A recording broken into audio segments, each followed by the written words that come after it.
पतले, फ्रिजी और damage hair. तो गाइस ये देख लो तुम मेरी 2 महीने पुरानी फोटो, और इसमें तुम देख सकते हो मेरे बाल कितने ज्यादा डैमेज है। मेरी हेयर लाइन इतनी रिसीड हो गई थी और मेरे बाल पूरे डैमेज हो गए थे, और इस वजह से मैंने अपने आगे के बालों को मतलब काट भी दिया था ताकि जो मेरे आगे के बाल रिसीड हो गए वो वापस आ जाए। पर वो तो अब तुम्हें पता है ऐसा हो नहीं सकता, और मुझे अपने पूरे बाल काटने से डर लग रहा था। मैंने सोचा अगर मेरे पूरे बाल मैंने काट दिए तो फिर मैं फिर से ऐसा कुछ चंपू लगूंगा।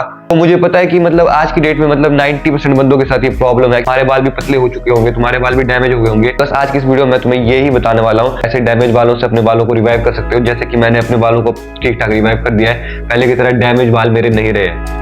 तो गाइस फर्स्ट पॉइंट है, हम लोग मेन गलती ये करते हैं कि जब हमारे थोड़े बहुत बाल झड़ना स्टार्ट करते हैं तो उसके बाद हम बहुत पैनिक करने लग जाते हैं। हम लोग स्ट्रेस लेने लग जाते हैं, हमें अच्छे से नींद नहीं आती है, और हम फिर फालतू के प्रोडक्ट्स लगाने अपने बालों में स्टार्ट कर देते हैं, और इस वजह से हमारे बाल अच्छे होने की जगह और डैमेज हो जाते हैं। तो तुम्हें सबसे पहले स्ट्रेस को तो मतलब रिलीज करना ही पड़ेगा, क्योंकि कॉर्टिसोल एक ऐसा हार्मोन है जो कि बेसिकली तुम्हारे बालों को डैमेज कर देता है। तो तुम्हारे हार्मोन में वो चेंजेस ला लेता है और तुम्हारी बॉडी में डीएचटी के प्रोडक्शन को इंक्रीज कर देता है। इस वजह से तुम्हारे बाल ज्यादा झड़ने लगते हैं। तो तुम्हें स्ट्रेस तो नहीं लेना है गाइस। सेकंड चीज जो तुम्हें करनी है वो है guys, limit your shampoo usage.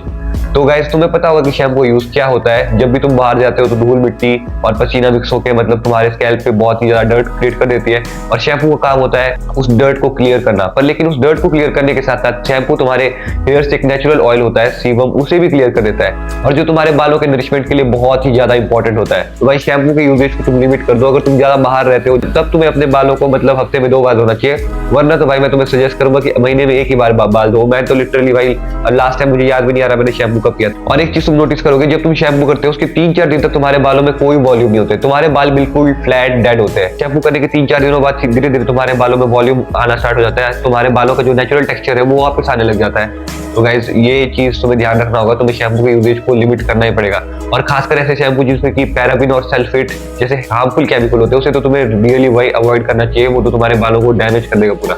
Third चीज जो तुम्हें करनी है वो है गाइस ऑयलिंग। और ऑयलिंग तुम्हें ऐसी नॉर्मल नहीं करनी है, तुम्हें करना क्या है, तुम सबके घर में मस्टर्ड ऑयल पड़ा होगा, तुम्हें उस मस्टर्ड ऑयल को लेना है, उसमें तुम्हें प्याज काट के डालना है, 5 मिनट तुम्हें अच्छे से बॉईल करना है, और उसके बाद तुम्हें प्याज को साइड कर देना है, और उस तेल को तुम्हें एक कंटेनर में या जार में जहां भी तुम्हें स्टोर करना है वहां कर लो। तुम 2-3 घंटे के लिए अपने बालों में लगा के रख दो ऑयल को, और उसके बाद अपने सर को धो लो।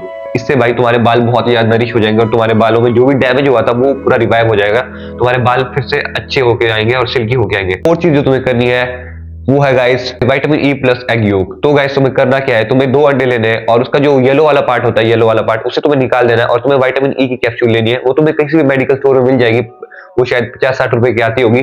उसे तुम उसमें मिक्स करना है, और उसके बाद तुम्हें उसे अपने स्कैल्प में लगाना है, और तुम्हें न्यूज़पेपर या कोई कपड़े से अपने पूरे स्कैल्प को ढक लेना है ताकि उसमें कोई धूल या मिट्टी ना जाए। उसे 3 बार ट्राई किया, और मेरे बाल मतलब पहले बहुत फ्रिजी होते थे, मतलब मैं ऐसे करूंगा ना अपने बालों को भाई मेरे बाल मतलब हाथ में आ जाते थे, मेरे बाल बहुत ज्यादा कैसे बताऊं मैं तुम्हें, बहुत ही कटकटे हो गए थे। और जब मैंने इस चीज को यूज किया तो इससे मतलब मेरे बाल बहुत ही ज्यादा नरिश होके आ गए, और मेरे बाल ऐसे फ्रिजी नहीं थे कि मतलब वो बाल फंसते गए। ठीक है, तो बेसिकली ये जो अनियन ऑयल वाला मेथड है ये तुम्हारे बालों को, तुम्हारे स्कैल्प को नरिश करेगा, तुम्हारे स्कैल्प को अच्छा करेगा, और ये जो एग योक और विटामिन ई का कॉम्बिनेशन है ये तुम्हारे डैमेज फ्रिजी बालों को रिवाइव करेगा।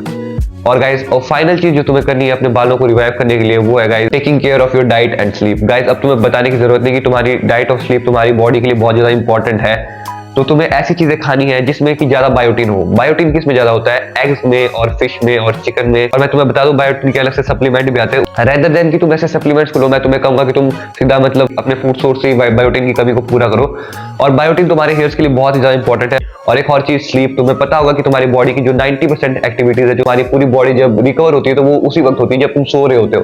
तो तुम्हें अपनी स्लीप को तो भाई प्रायोरिटाइज करना ही पड़ेगा। इसलिए तुम्हें भाई अपना एक फिक्स स्लीपिंग शेड्यूल रखना पड़ेगा, मतलब तुम्हें डेली एक सेम टाइम पे सोना पड़ेगा, और एटलीस्ट 8 आवर्स तक सोना पड़ेगा ताकि तुम्हारे हेयर्स अच्छे से नरिश रहे और तुम्हारे बालों को अच्छे से मतलब रिकवर होने का टाइम मिले। बहुत सारे बंदे इस टाइम पे गलती ये करते हैं, अगर उनके कर्ली बाल है तो वो अपने बालों को स्ट्रेट करवा देते हैं, और स्ट्रेट बाल है तो वो अपने बालों में पर्म करवा देते हैं, या कोई अपने बालों में ब्लीच करा देते हैं। भाई ये गलती कभी भी मत करना। कि मेरा एक दोस्त है उसने मतलब अपने बालों को स्ट्रेट से मतलब पर्म करवाया था बालों को, और उसके बाद भाई उसके बाल जो तो गए भाई, जो तो गए। और उस टाइम भी वो मतलब अच्छा भी नहीं लगता था, छपरी लगता था। बहुत सारे टीनेजर इस टाइम पे गलती करते हैं, इस चीज को भाई अवॉइड करना।